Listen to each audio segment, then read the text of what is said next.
Benedict IX. At the death of John XIX, his brother Alberic decided to keep the papacy in the family by having his young son Theophlactus elected. Theophlactus, a young man, probably about 20 years old, was a cleric. That was about his only qualification for the papacy. Unqualified by his youth, his bringing up, his depravity, Benedict IX became one of the very few really disreputable popes. The story of Benedict's pontificate is as unsatisfactory as his life. The Romans rose against him probably around 1036 and drove him from the city. Benedict proceeded to Cremona, where he met Emperor Conrad II and received a promise of protection. By imperial influence, Benedict returned to Rome, only to be driven out again in 1044. This time there was a fight, and Benedict's supporters grimly clung to a foothold in the Trastevere district. Inside the city, John, Bishop of Sabina, was set up as Pope Sylvester III, but Benedict was not idle. He had fled for help to his family's base at Tusculum, and within 2 months, his tough Tusculans fought their way into the city, sent Sylvester III back to his diocese of Sabina, and restored Benedict IX. Once restored, Benedict did not feel at ease on the papal throne. For some reason, in 1045, he decided to abdicate.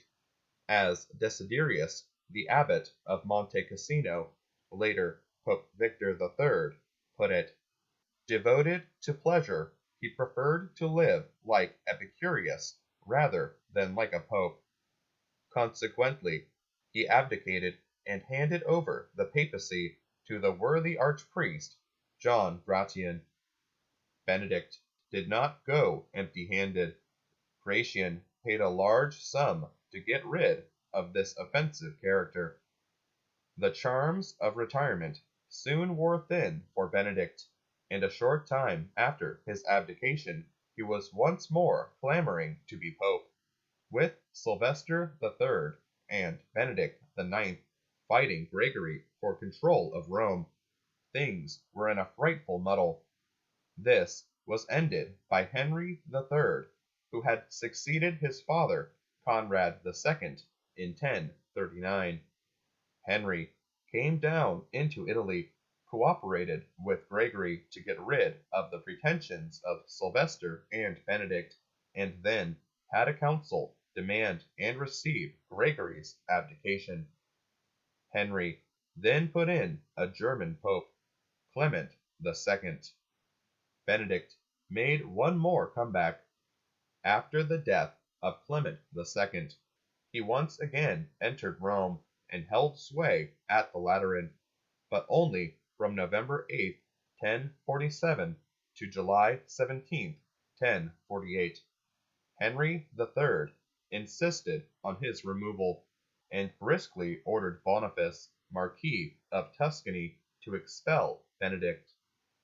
What happened to Benedict after this is obscure. According to one report, which it may be hoped is true, Benedict retired to the abbey of Grottaferrata, resigned all claim to the papacy, and spent his last years as a penitent.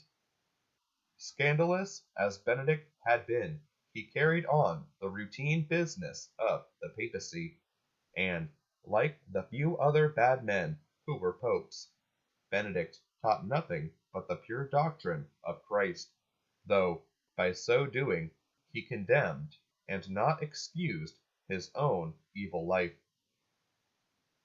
Benedict IX, 146th Pope. Christ our King, thy kingdom come.